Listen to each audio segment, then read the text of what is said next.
এমনি এমনি ঘুমাবেন না। ঘুমানোর আগে বিসমিল্লাহ বলে লাইটটা অফ করবেন, বিছানাটা বিসমিল্লাহ বলে ঝাড়বেন, ঠিক আছে? ওয়াশরুম থেকে পারলে অজু করে আসবেন, মশারি দিচ্ছেন, লাইটস অফ করছেন, পাত্র যেগুলো আছে সেগুলো একটু ঢেকে রাখবেন বিসমিল্লাহ বলে, দরজা লাগাবেন বিসমিল্লাহ বলে।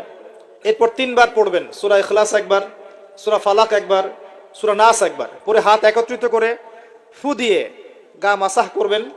এই কাজটা 3 বার করবেন। একবার আয়াতুল কুরসি পড়বেন, সূরা বাকারার 255 নম্বর আয়াত, আল্লাহু লা ইলাহা ইল্লা হুয়াল হাইয়ুল কাইয়ুম, এটা শেষ পর্যন্ত।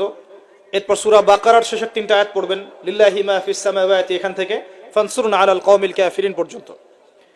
তারপর ডান কাতে পাশ ফিরবেন, বলবেন আল্লাহুম্মা বিইসমিকা আমুতু ওয়া আহইয়া।